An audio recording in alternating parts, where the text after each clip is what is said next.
જ્યારે કલેક્ટર સાહેબ એનઓસી આપે, વગર એનઓસી સૌથી પહેલા આ અધિકારીઓએ પોતાની સત્તાનો દુરુપયોગ કરી પોતાના બાપની મિલકત હોય એમ લાગતા વળગતા ખેડૂત જેના ભાગીદાર છે, જેણે દસ્તાવેજ કર્યો છે ધારાસભ્ય શ્રીના પરિવારવાળાઓ। નમસ્કાર મિત્રો, હું અનન્યા સોનવને આપકે આવાઝ ન્યૂઝ 24 માં આપનું હાર્દિક સ્વાગત કરું છું। આજના મુખ્ય સમાચાર પર એક નજર। અટલાદરા ગામવાળી ગોચર જમીન બારોબાર કરોડો રૂપિયામાં વેચી દેવામાં આવી તે અંગે લેન્ડ ગ્રેવિંગના ગુનો દાખલ કરવા મહેન્દ્રસિંહ રાઠોડ દ્વારા 23 ફરવરીના રોજ વડોદરા શહેરના કલેક્ટર સાહેબને આવેદનપત્ર આપવામાં આવ્યું। ગંભીર છે સાહેબ, અને આપ કોઈ સરકારના દબાવમાં નથી આવતા। મને જ્યાં સુધી અભ્યાસ છે સાહેબ, આપ રાષ્ટ્રપતિ, અમારા જિલ્લાના એક રાષ્ટ્રપતિ તરીકે આપ જિલ્લાનું ધ્યાન રાખતા હોય છે સાહેબ। કાયદો વ્યવસ્થા દરેક માટે સફળ હોય છે। ભૂતકાળમાં એક ઘટના ઘટિત થઈ હતી, જે જગ્યા સરકારી હોવા છતાં રજા ચિઠ્ઠી ફળવાઈ ગઈ હતી અને વ્હાઇટ હાઉસ કરીને બહુ મોટું મકાન બની ગયું હતું સાહેબ। આપના ધ્યાનમાં આવતા આપ શ્રીએ લેન્ડ ગ્રેબિંગ એક્ટ હેઠળ એ જગ્યા પરત મેળવી લીધી અને આરોપીને આપણે જેલ પાછળ મોકલ્યો। તો સાહેબ આ તો એના કરતાં ખૂબ ગંભીર વિષય છે।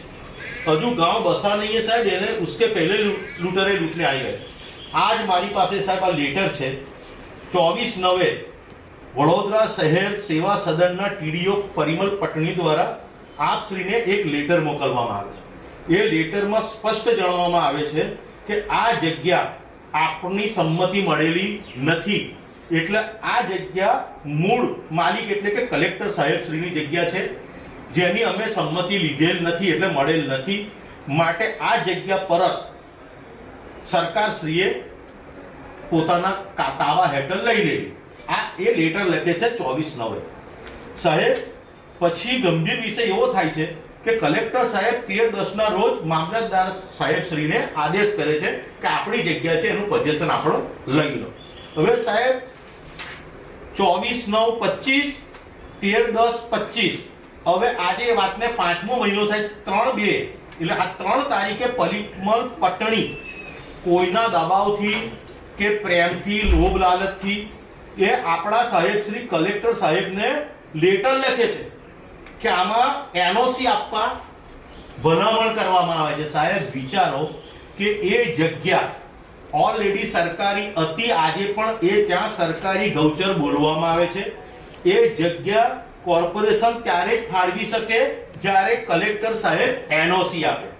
વગર એનઓસી સૌથી પહેલા આ અધિકારીઓએ પોતાની સત્તાનો દુરુપયોગ કરી પોતાના બાપની મિલકત હોય એમ લાગતા વળગતા ખેડૂત જેના ભાગીદાર છે, જેણે દસ્તાવેજ કર્યો છે ધારાસભ્ય શ્રીના પરિવારવાળાઓ, એના દ્વારા એ જગ્યા ફાળવી દેવામાં આવે છે। પછી પણ ભૂલ માનતા નથી, એકની પર એક એમ કરીને વારંવાર 2 દસ્તાવેજ કરવામાં આવે છે સાહેબ, અને એની પર ગુનો 5 મહિનામાં તો નોંધાતો નથી સાહેબ।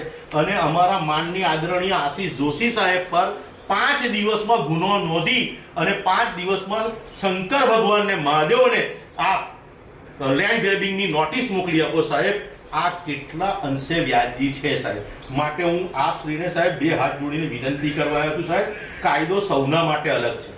તો મારે બીજા અન્ય ખેડૂતોને કહેવું પડશે કે સાહેબ આપ એક કામ કરો, જે ખેડૂતોની જગ્યા રોડમાં ગઈ છે ને એ બધા ધારાસભ્યના પરિવારને મળો, ભાગીદારી કરી લો તો તમને એનઓસી મળી જશે। કારણ કે ધારાસભ્યના પરિવાર માટે કાયદો અલગ છે સાહેબ। એક વાર્તા હતી જે હવે હકીકત સાબિત થઈ છે કે જે તે સમયે જ્યારે અંગ્રેજોનું રાજા રજવાડાઓનું રાજ હતું સાહેબ, તો એક આરોપીએ એક સ્ત્રી પર બળાત્કાર કર્યો। વારંવાર 3 વાર બળાત્કાર કર્યા પછી એ સ્ત્રી ગર્ભવતી થઈ ગઈ। જ્યારે એ ગર્ભવતી થઈ ગઈ પછી એ આરોપીની ધરપકડ કરવાના ચક્ર ગતિમાન થયા। 6 મહિના વર્ષ પછી એને બાળક આવ્યું ત્યારે જજ સાહેબને ખબર પડી કે આ જે આરોપી છે બળાત્કાર કરનાર એ ધારાસભ્યનો પુત્ર છે, એટલે જજ સાહેબે એવો ચુકાદો આપ્યો કે જે આ બાળક છે તેનો આ પિતા છે। જો આ બાળકના પિતા છે તો આ બાળકની માતા એની પત્ની છે, એટલે બાળક અને પત્નીનો કબજો એના પિતાને સોંપી દેવો, આમને નિર્દોષ જાહેર કરવામાં આવે છે। એટલે સાહેબ એના પહેલા એને જે બળાત્કાર ગુજાર્યો એ ગુનામાં નહીં લેવાનું। આ આપ શ્રીએ એનઓસી નથી આપી તે છતાં જગ્યા ફળવાઈ ગઈ ત્યાર પછી એની પર દસ્તાવેજ થઈ ગયો અને સાહેબ હવે જો એનઓસી આપવા માટે જો આપ વિચારતા હોય તો આ લોકશાહીનું ખુલ્લેઆમ હનન છે સાહેબ, ખુલ્લેઆમ પ્રજાની લાગણીઓ સાથે છેતરપિંડી છે. આજે આપ શ્રી પર લોકોને ભરોસો છે સાહેબ.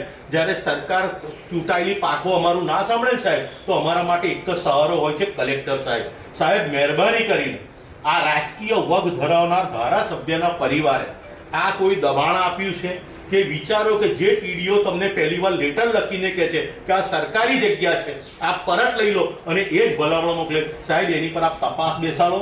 આની અંદર જગ્યા ફાળવનાર અધિકારીથી દસ્તાવેજ કરનાર કોઈ પણ હોય એમની પર તાત્કાલિક સાહેબ લેન્ડ ગ્રેબિંગનો ગુનો નોંધી આપ એક્શન લો સાહેબ. એ જ અમારી નમ્ર અરજ છે.